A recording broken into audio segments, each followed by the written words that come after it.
بسم اللہ الرحمن الرحیم۔ اس بارے میں کہ جب کسی عالم سے یہ پوچھا جائے کہ لوگوں میں کون سب سے زیادہ علم رکھتا ہے تو بہتر یہ ہے کہ اللہ کے حوالے کر دے، یعنی یہ کہہ دے کہ اللہ سب سے زیادہ علم رکھتا ہے، یا یہ کہے اللہ ہی جانتا ہے کہ کون سب سے بڑا عالم ہے۔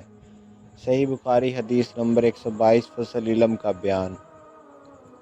ہم سے عبداللہ بن محمد المسندری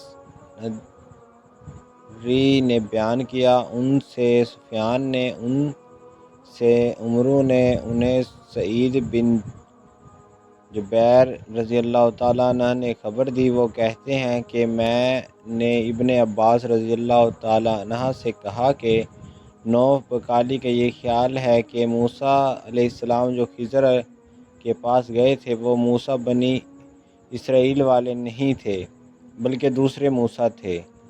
یہ سن کر ابن عباس رضی اللہ تعالیٰ عنہ بولے کہ اللہ کے دشمن نے جھوٹ کہا ہے۔ ہم سے ابی ابن کعب رضی اللہ تعالیٰ عنہ نے رسول اللہ صلی اللہ علیہ وسلم سے نقل کیا کہ ایک روز موسیٰ نے کھڑے ہو کر بنی اسرائیل میں خطبہ دیا تو آپ سے پوچھا گیا کہ لوگوں میں سب سے زیادہ صاحب علم کون ہے؟ انہوں نے فرمایا کہ میں ہوں۔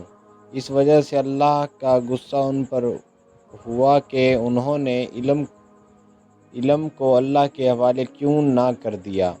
تب اللہ نے ان کی طرف وحی بھیجی کہ میرے بندو، میں سے ایک بندہ دریاؤں کے سنگم پر ہے جہاں فارس اور روم کے سمندر ملتے ہیں، وہ تجھ سے زیادہ عالم ہے۔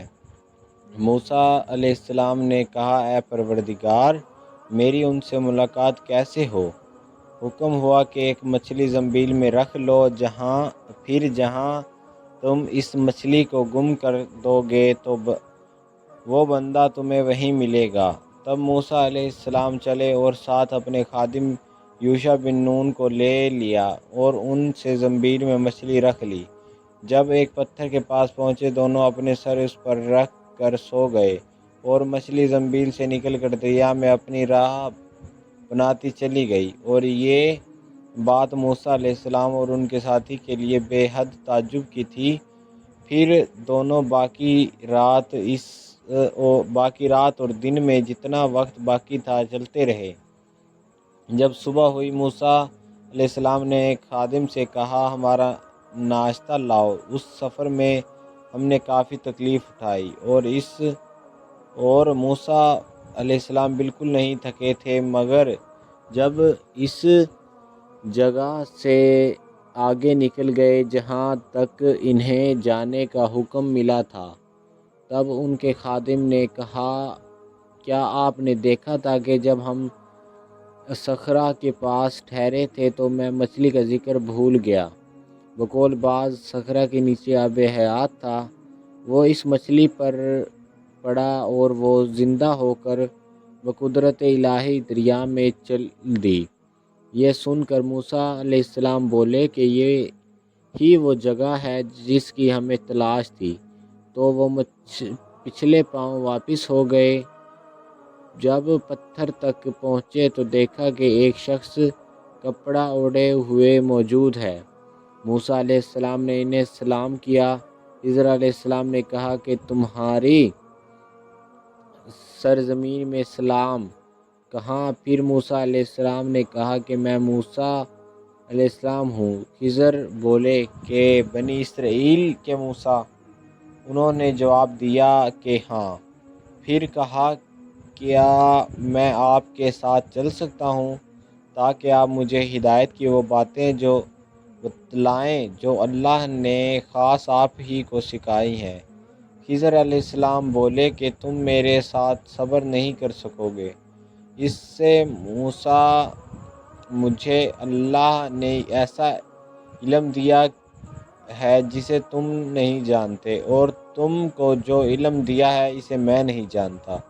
اس پر موسیٰ نے کہا کہ اللہ نے چاہا تو آپ مجھے صابر پاؤ گے۔ اور میں کسی بات میں آپ کی نافرمانی نہیں کروں گا۔ پھر دونوں دریا کے کنارے کنارے پیدل چلے۔ ان کے پاس کوئی کشتی نہ تھی کہ ایک کشتی ان کے سامنے سے گزری تو کشتی والوں سے انہوں نے کہا کہ ہمیں بٹھا لو۔ خضر علیہ السلام کو انہوں نے پہچان لیا اور بغیر کرایہ کے سوار کر لیا۔ اتنے میں ایک چڑیا آئی اور کشتی کے کنارے پر بیٹھ گئی۔ پھر سمندر میں اس نے ایک دو چونچیں ماری۔ اسے دیکھ کر خضر علیہ السلام بولے کہ اے موسیٰ، میرے اور تمہارے علم نے اللہ کے علم میں سے اتنا ہی کم کیا ہوگا جتنا اس چڑیا نے سمندر کے پانی سے۔ پھر خضر علیہ السلام نے کشتی کے تختوں میں سے ایک تختہ نکال ڈالا۔ موسیٰ علیہ السلام نے کہا کہ ان لوگوں نے تو ہمیں کرایہ لیے بغیر مفت میں سوار کیا اور آپ نے ان کی کشتی کی لکڑی اکھاڑ ڈالی تاکہ یہ ڈوب جائے۔ خضر علیہ السلام بولے کہ کیا میں نے نہیں کہا تھا کہ تم میرے ساتھ صبر نہیں کر سکو گے؟ اس پر موسیٰ علیہ السلام نے جواب دیا کہ یہ بھول پر میری گرفت نہ کرو۔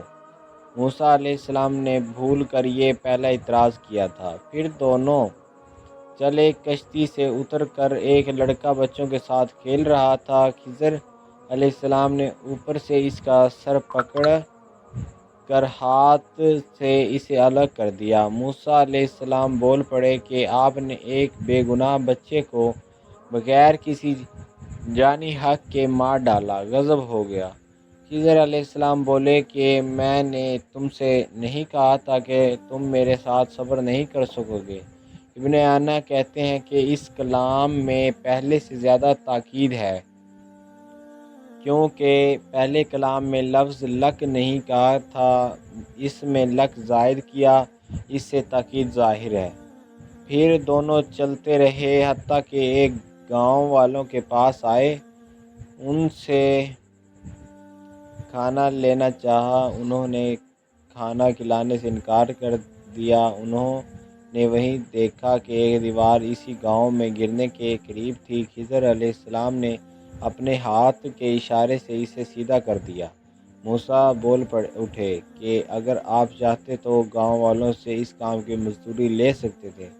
خضر نے کہا کہ بس اب ہم اور تم میں جدائی کا وقت آ گیا ہے۔ جناب محبوب کبریا رسول اللہ صلی اللہ علیہ وسلم فرماتے ہیں کہ اللہ موسیٰ پر رحم کرے۔ ہماری تمنا تھی کہ موسیٰ کچھ دیر اور صبر کرتے تو مزید واقعات ان دونوں کے بیان کیے جاتے اور ہمارے سامنے روشنی میں آتے، مگر موسیٰ علیہ السلام کی عجلت نے اس علم لدنی کے سلسلے کو جلد ہی منقطع کر دیا۔ محمد بن یوسف کہتے ہیں کہ ہم سے علی بن کشرم نے یہ حدیث بیان کی، ان سے سفیان بن عیینہ نے پوری کی پوری بیان کی۔ صدق اللہ العظیم۔